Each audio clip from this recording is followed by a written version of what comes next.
Ben, esta conferencia de imprensa é para mostrar-nos o noso posicionamento e o noso abraio tamén ante o rexeitamento por parte da mesa do Parlamento da iniciativa legislativa popular que presentamos seguindo o que é estipulado pola legislación, unha iniciativa legislativa popular que desenvolvía o sinalado na legislación xa en vigor, no propio Estatuto de Autonomía, da obriga dos poderes públicos de promover a nosa lingua nos diferentes ámbitos. Unha iniciativa legislativa popular que a día de hoxe tiña que estar xa na rúa comezando a recoller apoios e que, no entanto, encontrámonos con abraio, con estupor, con sorpresa, co feito de que a iniciativa do Partido Popular, esta iniciativa legislativa, foi rexeitada. Aducindo os motivos xurídicos que realmente son sorprendentes para calquera persoa que coñeza mínimamente a legislación existente, non? Recordemos que, segundo a lei que regula estas iniciativas, unha iniciativa pode ser rexeitada por tres motivos, non? Por unha banda, se fose unha modificación do Estatuto de Autonomía, que non era o caso desta iniciativa que presentamos, se non entrase nunha competencia que non fose autonómica, que tampouco era o caso da que nos presentamos, ou se significase un cambio nos orzamentos, que é tampouco o caso da que presentamos desde a plataforma Queremos Galego, que foi, recordemos, unha iniciativa consensuada por un amplo espectro da sociedade, pero que, ademais, co apoio de diferentes xuristas a hora de elaborarlas. Entón, son, por tanto, os motivos xurídicos que queren aducir son motivos de mal pagador, son motivos que realmente o que queren encubrir con eles é un motivo político. Non queren que a plataforma Queremos Galego actúe socialmente e defenda socialmente o dereito a podermos vivir no noso idioma nos diferentes ámbitos.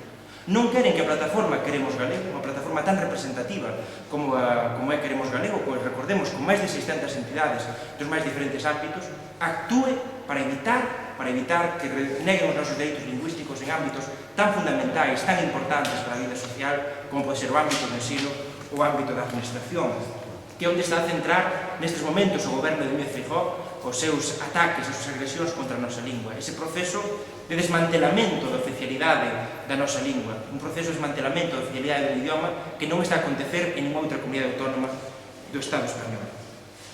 Mas estamos hoxe aquí diferentes persoas representativas de diferentes entidades que conformamos a plataforma Queremos Galego para tamén exclamar con toda claridade, con toda contundencia, que non imos calar.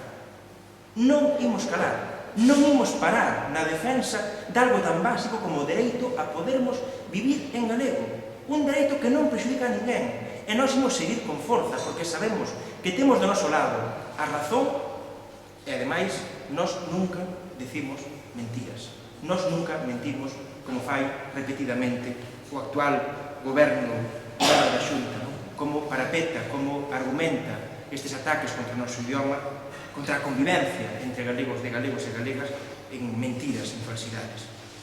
Entón, o que imos facer desde a plataforma Queremos Galego vai ser realmente imos pôr en marcha xa nos próximos días unha campaña de iniciativa popular de defensa dos nosos dereitos lingüísticos.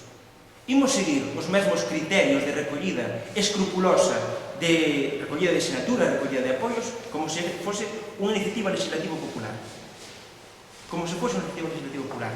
E comezaremos cunha campaña intensa, moi intensa, na rúa de recollida de apoios para garantir os nosos dereitos lingüísticos e para rexeitar este proceso de desmantelamento da oficialidade da nosa lingua que está a levar a cabo, lamentablemente, tristemente, o goberno da Xunta. Nos próximos días vamos concretar todos estes prazos e métodos de recollida de sinaturas desta iniciativa popular e, ademais, como dicía, unha recollida que vai ser escrupulosa, seguindo os mesmos criterios estrictos, como se fose unha iniciativa legislativa popular, como se non fose malograda, como foi debido á mesa do Parlamento, na cal ten maioría nestes momentos o Partido Popular.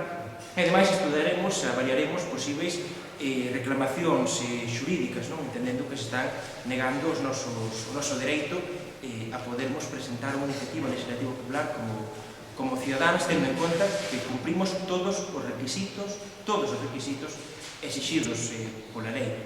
Mesmo que bote a ollada atrás, noutras iniciativas legislativas populares que se presentaron nos últimos meses, verá como outras sí que non cumpriron ou de forma relativa ou sinalado por a lei, mentres que esta, punto por punto, é unha competencia autonómica. Non tocamos o Estatuto de Autonomía, senón que reforzamos, ademais, o que o sinalado polo Estatuto de Autonomía, o artigo 5 do Estatuto di claramente o galego é lingua propia de Galiza e obriga dos poderes públicos promocionala. Nós que imos tocar, o que estamos facendo é justamente afortalando ainda máis nunha nova proposta legal o sinalado polo Estatuto de Autonomía. E, ademais, non hai motivos orzamentarios para rexeitar esta iniciativa. Xa, lembremos, non é o rexeitamento da iniciativa, é o rexeitamento de que esta iniciativa poida chegar tan sequera a plasmarse, a que poida recollerse tan sequera apoios a nivel social. Estamos falando, por tanto, de unha situación grave por antidemocrática. Agora ben, reitero tamén a idea fundamental que convocamos esta conferencia de prensa. Non imos calar. Non imos calar. A plataforma Queremos Galego non a vai dobregar o señor Núñez Feijóo por moito que queira dobregar, porque estamos a defender un dereito básico.